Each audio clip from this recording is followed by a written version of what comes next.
What is going on, guys? Jack here, and welcome back to Luzenac. It's season number 5, and well, it's the beginning of a Ligue 2 season, a league which this team has never been in before. We are, of course, still ground sharing, so the stadium is not a problem, although I do believe the stadium we're having built may not even hit the requirements for Ligue 2. That is the issue with getting promoted so quickly. So there's a few unknown elements to this year that we're coming up into, but we're going to just roll through them and hopefully we're going to be okay. Of course, the team has never been this high before. When they were due to be promoted to this league previously, having finished second in the French National League, they were relegated a lot of times. Fortunately, that can't happen in Football Manager, and it hasn't happened for us here. So, well, here we are. We're in the second tier of France, everyone. And well, as you can perhaps imagine, a busy summer has meant a lot of transfers. I mean, with the way we're climbing through the leagues, this league was always going to be a bit of a challenge kind of entering it. We don't have the money of the other teams. You can see here, though, the big bit of news really is Kahinde's still here. I've kept him kicking and screaming. No one's really made any bids for him. He's requested to leave. I've told him absolutely not. He is in the Media Dream 11, and frankly, I don't think we can afford to sell him if we want to do well in this league. He's got 2 years left on his current contract. And, well, if we just take a look at the league before we get into our transfer business, you can see here a few of the teams we've already played. We are playing a late kickoff. And today, our season starts against Sochaux, which, if you're not familiar, is a team that I managed a few years ago in FM. A really, really fun save, actually. If you're looking for a save between now and FM21, Sochaux could be a fun save for you. If we just look at the media kind of prediction and stuff, season expectations, we are predicted to finish 17th. I do think it is worth acknowledging the fact that Niort, who got promoted with us, are predicted to finish 12th. Now, they did have a better squad than us, but we actually performed a lot better, so I don't know, I'm cautiously optimistic that we can do okay this year, although compared to some of the big guns, we just don't have the money. We just don't have the money. I mean, if we look at salaries per year, you can see Guingamp spending £14 million, Lorient spending 11.16, Metz spending just shy of 10 million. We, on the other hand, are spending 1.4 million. Yes, compared to everyone else, it's very different, shall we say. It's a very different world that we live in from a financial perspective, and that has definitely hindered us in the transfer market. I couldn't attract many Ligue 2 quality players. That said, there's a familiar name who I'm still trying to sign. If I don't acknowledge it, you'll mention it. A hero of the Monopoly series we've been doing over on the live streams, Nguesson, I'm looking to get in. I've already got a lot of centre mids, but when I saw that he was available for a player who is as complete as he is, I kind of just want him. He's consistent, enjoys big matches. Will he join us? You'll have to tune in tomorrow to find out. And, well, in terms of actual transfer business, we have been busy. Both in the ins and outs, really. So we'll start with the outs. The big sale really was Ledger here, who we sold for, I think, 215k. That feels like a lot of money for a player like this. I mean, I'm sure he has a fair bit of potential, otherwise Guingamp wouldn't be interested. But ultimately, he's just not very good. I don't know if he'll ever hit his potential. He may well do it at Guingamp with slightly better facilities and such. But for us, £215,000 is just a bit too much to reject. And in a similar kind of transfer, actually, Orlando Diaz also left the club to go to Cannes. At 18 years old, Orlando is inconsistent. He's injury prone. He's got 5 dribbling, 7 composure. There's just loads of gaps in his game. I feel like we've got some good deals done here. I feel like we've sold some players on who have potential but probably aren't going to hit it. And one more player to add to that list, I think, is Mezziani, who has joined Auxerre, who are one of the big dogs in this league. They are very, very good.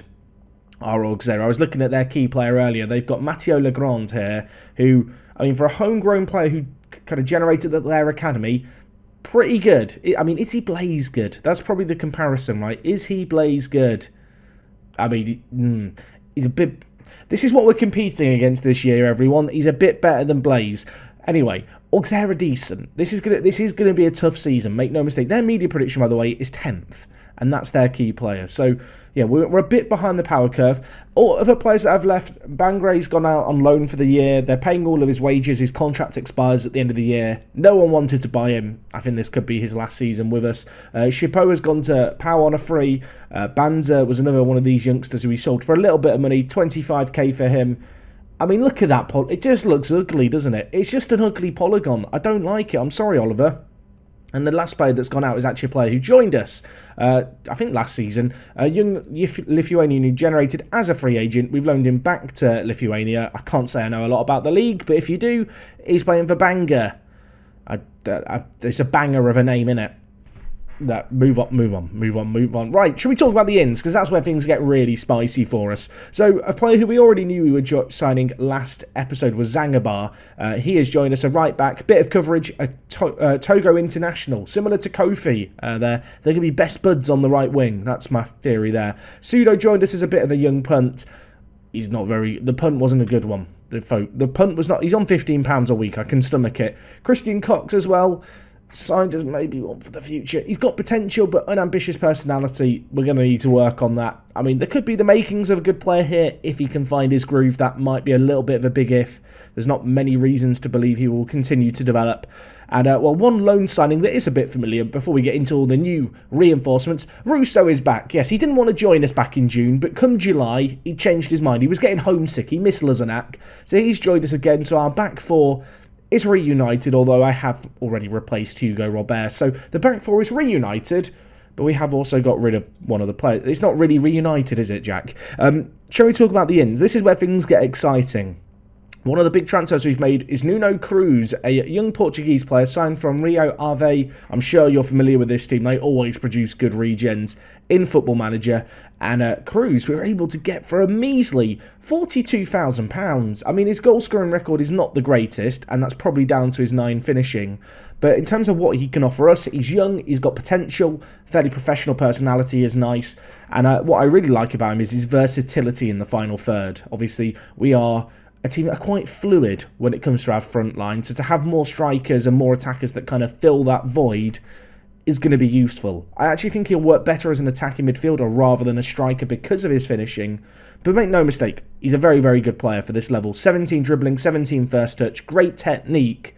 I think he's an attacking midfielder in waiting. And well, another midfielder we've signed who I think we may need to repurpose is Luis Carlos, who is a Brazilian we've signed for £2,000 from Grêmio. His contract was due to expire at the end of the Brazilian season, which is in 4 months' time. So we approached to sign him, managed to get him to assign to a contract. And as a result, we were able to negotiate a buy now price. But I mean, look at him. 18 years old, perfectionist personality. He's only just turned 18 as well. He is on a lot of money, make no mistake. But, well, he's not an attacking midfielder, is he? You look at this, he's just not. I'll tell you what he is. He's a ball-winning midfielder, born and bred. If he can get his strength up a little bit and just continue on with his improvements, could be a very, very good player, the Brazilian under-20 international. I think he's the kind of player who we're going to look back on in a few years' time and say, we got a good deal there for £2,000, but he's very good as Luis Carlos. Another centre mid who joined us more as a bit of backup is Florian Antoginelli. Now, you'll look at him and go, there's something weird about this guy. Yeah, I mean, this might also be a reason I've signed him. He has a nationality I've never signed a player from before. He is from Monaco, folks. Yeah, Charles Leclerc, eat your heart out. There's a new Monegasque on the scene. I didn't know that Monaco existed as a nation in Football Manager. I don't think this is very common. There are a few nations in Football Manager that exist from a data perspective, and apparently you can become Monegasque if you live in Monaco for 10 years, and then I think you have to revoke your other citizen. It gets very confusing. I'm not going to pretend I know. But there are a few nations like Monaco where, if I just search it, and without two N's, Jack, if we just search it, is it even going to come up? Is it even going to... It helps if you spell it correctly. Why is Monaco... I mean, it literally doesn't show up. There are a few places that kind of exist in the database, like Crimea, for example. Crimea does exist in Football Manager from a data perspective. You just never really see it in game. Monaco doesn't have like a nation screen or anything because they don't have a national football team. I don't know. I feel like there's a Football Manager save game there. Make a Monaco National League with the nationality Monegasque. Anyway, we've signed him. Bit of coverage at centre mid. He's a bit like Barane Bar. That's how I'd compare him to, or who I'd compare him to. You can see here he's like a bigger brother of Barane, not a dissimilar player. I'm hoping he's going to fulfill a similar kind of squad role in the team. Wasn't a small fee paid for him, but I had a bit of money to burn, I had some money to spend, and having got some really good deals elsewhere, it did allow me to overspend in other departments. Anyway, another player we've signed, this guy is the replacement to Hugo Robert, Antonin Gario, answers on a postcard. He is left-footed, 18 years old, a youngster with a fair bit of potential, lacking a little bit of natural fitness perhaps, and if we just compare him to Hugo Robert, I think he is a natural upgrade. Whilst he's not as good in the air and he's not as good technically, he has far better mentals, and his technicals in the areas of a defender are that little bit better. Robert still is in the team. He's going to be on the bench. If Antonin doesn't hit the ground running, he is young. We may have to give him time. Robert, I feel like, can come in and do the business for us. But at 18 years old, to sign this guy, obviously from a National League team for 33k, I think is some good business. He had a really good season last year for his first kind of breakout season as a youngster. Cautiously optimistic he's going to be a really good addition for us, though. Anyway, a few more free players to go through, a few for the future, really. Malcolm Vittard joins us. He was released by Sochaux in the summer.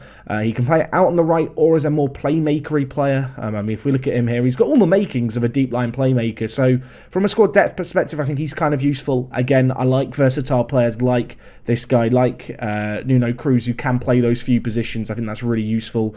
Vomba has joined us, perhaps the best signing we've made in terms of overall quality, if you ask me. Signed him from Nîmes. He was released from them at the end of the year. At 25 years old, I think he's got a bit of a point to prove. He looks like a really, really good box-to-box midfielder. I feel like we've got a lot of centre mids, and it's going to be a bit challenging to fit them all in. There is part of me that wonders if, were we to sign Nguesson, and it's a bit of a were we at this point, how complementary would these two players be together? I feel like they could work really nicely as a pairing, which does raise the question of where would Kahinde and everyone else go. We'll cover that in a second. Anyway, just two more players to go through real quick. Sharuao, Paul. I'll christen you Paul. He's from the Democratic Republic of Congo. He's got a cap. I don't know what the deal is there, because, well, you can see here, he's had a weird career. He was playing in Ligue 2 the previous 2 years as a regular player for Red Star. We've brought him in as a bit of squad depth. He comes in as a backup on a 2-year deal. We've never really had a backup keeper, and of course we have got Thomas Himmer in on loan again this year, and whilst Thomas is a little bit better, I do need a backup, and Paul is a big upgrade on the previous backups we had. You'll notice a lot of these dealings were happening very, very late on in pre-season. In fact, some of them happening 2 days ago, including the most recent one, which was Newton Mignounier, who comes in just as a bit of squad depth. I needed a third left back, just for peace of mind as much as anything else. As far as players go, I think he's quite good. The fact he can play centre mid as a third choice left back is fairly useful, and he's just a super well-rounded player without really having any standout attributes. So anyway, that's a little bit about the team and where we're at right now. The business has been busy, as you've perhaps seen. In terms of what I'm thinking for this year, this is kind of the current team that I have, and I'm not overly happy with it. I feel like we've got so much strength in centre mid now that we need to do something more with that. I did look at new strikers. Manan at the moment is probably our best striker. Obviously, he got 15 goals last year. I think he can do a job this year. But I am weighing up other plans. How could we get around the lack of a striker? And I have got a plan, and it might seem a little bit mental, and the roles aren't set in stone, but I am heavily considering playing strikerless this year. I'm heavily considering just abandoning the striking philosophy, doing something very different. Maybe a 4-2-4 like this. Maybe, with all the new centre mids we've got, we really can shuffle things around. Kahinde could move to an advanced playmaker with Luis Carlos as like a ball-winning midfielder. I think Carlos is a ball-winning midfielder. He doesn't know it yet, but he definitely is one. I think him and Vomba together with maybe Kahinde, advanced playmaker, could be quite good. Maybe you play Nuno Cruz as a shadow striker. Of all the transfer business we've done, I really wanted a striker and I couldn't find one. So there's part of me that thinks, maybe we have to adapt. Maybe we just go without strikers for a year and see what we can do with it. It would certainly be interesting to do that change in approach, because I've not used a strikerless formation in a few years in Football Manager. That said, to start the season, I'm not going to go too crazy changing stuff too soon. And with that in mind, I think our team is going to look something like this for today's game. That does mean that Luis Carlos isn't going to be on the bench, he isn't going to be in the starting 11. But to be honest, he is a ball-winning midfielder, and that's that. Although he's natural at advanced kind of attacking midfielder, with 8 dribbling, 6 finishing, 9 first touch, and 8 technique, 9 passing, and 9 vision. He's just not an advanced playmaker. He's not an attacking midfielder. He has no ability going forward. He is, good at winning the ball back and giving it to more creative players. So we are already training him to play. I'm training him actually as a deep line playmaker. That is because I want his first touch and passing to improve. But primarily, it's about getting him natural at centre mid, because that's where he's going to play. He does not have the attacking capabilities that I am looking for in a player. Anyway, I think this is the team we're going to go with for today's game. Big Dub is going to make kind of room for Cruz, I suppose. I think this is something that I have kind of and ahed a lot during pre-season. You can see a direct comparison here. They are not worlds apart by any means, but I think Cruz's superior mentals and just slightly better technicals in some areas that I quite like are going to be useful. Of course, the attacking midfielder is no longer the playmaker in the team. That is all on Kahinde, who is still here. And so with that in mind, I think Cruz is the man to hopefully link the attack and the midfield together. So this is how we line up going into the season. Thomas in goal, Russo at left back, Calhal and Billingy making up a new look back four with Gauro, who comes in. Lots of pressure on the 18-year-old. He looks like he should be able to do the business. His mentals are exceptional for a player of his age. He's got some potential as well. Will he live up to it? We're going to find out over the year. Hugo Robert waiting on the bench, ready and raring to go. Out on the left-hand side, Blaze obviously just slots straight in. As we've seen by comparing him to the Auxerre youngster, he's not quite as good as some players in this league anymore. So it's going to be interesting to see how he makes the step up. Cruz comes in at centre attacking mid. Kofi out on the right-hand side. Didn't have a season to remember last year, but at 17 years old, with the potential that he has, with the consistency he has, I am going to choose to play him over Cyprian David, at least immediately, although I do feel like as we perhaps look to experiment with strikerless, as we evaluate the team and who's performing and who isn't, there's going to be a fair lot of rotation here. I mean, if you look at our attacking midfielders here, even just in the starting 11, actually, the four kind of players leading the line, there is so much versatility in our ranks. It feels a bit like a Rubik's Cube, and I need to work out what the best configuration is. And to do that, I don't know how to do a Rubik's Cube. You learn by doing. You learn by shuffling the colours. So I'm sure they will be shuffled, not just with the players here, but with the likes of Big Dub, Cyprian David, even Luis Carlos and Vittard coming into the mix as well. We'll have to see how we get on, I suppose. But anyway, let's get into this game. It is our first game of the season away from home against Sochaux. As I said, a team that I've managed before in Football Manager and a super fun team to manage. They have some exceptional youngsters, so this could be kind of tricky. We're going to have to be at our best here. But it is our first season in this second tier. Board expectation is just to avoid relegation. Media prediction, I think, is 17th or 18th. I know I've said in previous years kind of not dissimilar things, and we've gone on to massively overperform it. This league is very different, gang. This league is very, very different in terms of overall quality. I would be delighted with a top half finish in our first season as we kind of look to find our feet. But, well, let's see how we get on here. We are playing at a ground that, well, I've appeared in the dugout of before, I suppose, in the WorkTheSpace Football Manager universe. It's like the Marvel Cinematic Universe. I have my own Football Manager universe. Oh, my word. Manan's through. Manan, get us a goal. Get us a goal. Manan. I am still maybe in the hunt for a striker, I should say. Manan is our best striker. And to be fair, he did the numbers last year. I can't doubt him. Billingy looks like he might have twisted his knee. He actually looks fine, so I'm going to YOLO it. But, no, Manan has been great for us.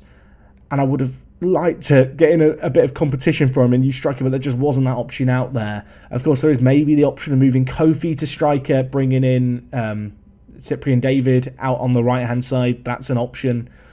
I don't know. We've got to wait and see. I feel like, oh my... Russo, what have you done? This happened at the start of last season. What is it with our fullbacks getting sent off during the first game of the season? Oh my word. What do we do? That's... That's annoying, unfortunate. I don't think unfortunate really covers it. It's really bloody annoying. Right, we've got to shuffle around the team here. I hope you're ready for a bit of a shuffle, gang. The team is a bit of a mess at this point, isn't it? I want to bring in Bavarel at left back. Or left wing back, rather. Hugo Robert, he is an option as a left back. But, and it's a bit of a big but, he has 5 crossing and 9 dribbling. He's not a wing back. He's just not a wing back. And Bavarel, whilst I wouldn't necessarily describe him as a wing back, probably is more so. I've got to look at shuffling around the team here. We don't have the means to quickly switch formations. Now, you might be wondering what I'm doing with this setup here. This is actually a setup that I've used a fair amount. I'm going to go for a double change here. I'm sorry, Cruz.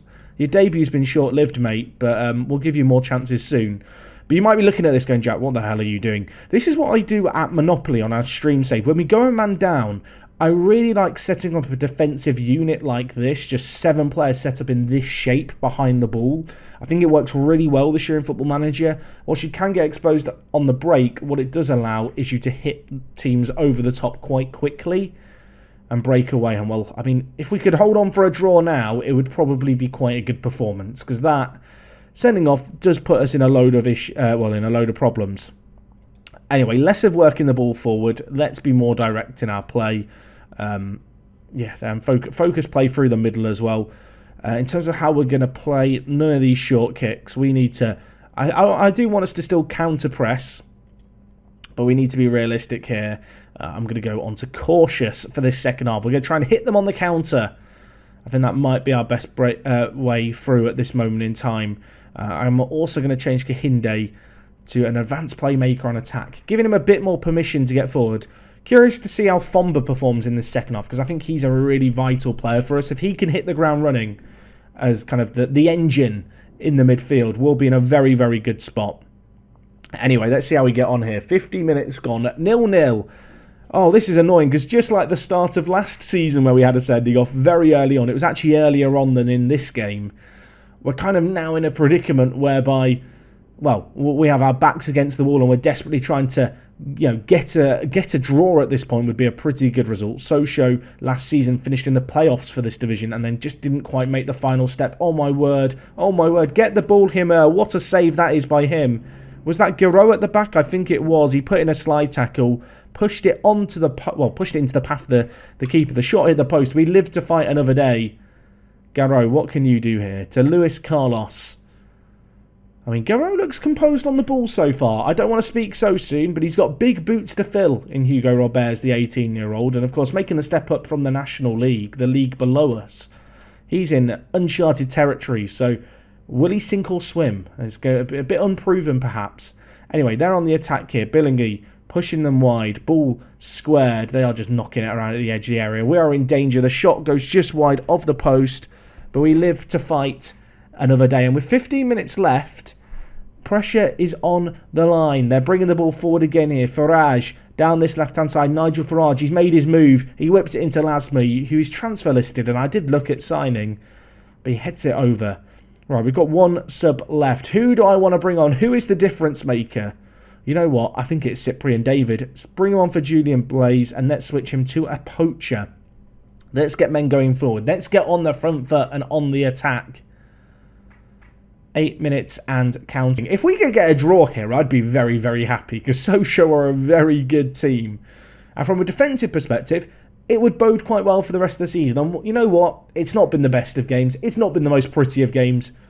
But a point away from home against Sochaux, especially after Russo was an absolute idiot, is a good result. I mean, if we just look here at the season preview, Sochaux predicted to finish 7th, so to hold on against them is very, very impressive indeed. And we're not in the relegation zone, everyone. That's a small win. A very, very small win, but a small win nevertheless. And a small win that we will take. If we just look at the team here, obviously Russo is now going to be suspended, so the natural left-back is going to be Minunia, who we signed and brought in. I really brought him in to be a bit of backup. I was hoping that, much like last year, Russo wouldn't get sent off and would just play pretty much every game. Unfortunately, that's not going to be the case, so a bit of shuffling needed there. But, well, not the happiest of returns, I suppose, after his initial loan spell. Maybe he wants to get sent back after a month. That's bold of him, I suppose. But anyway, guys, that's going to wrap up everything from me today. Thank you so much for watching, as always. If you've enjoyed today's video, do drop a like on it. I'll see you guys again soon. It is me, Jack, and I will talk to you guys in a bit. I'm out.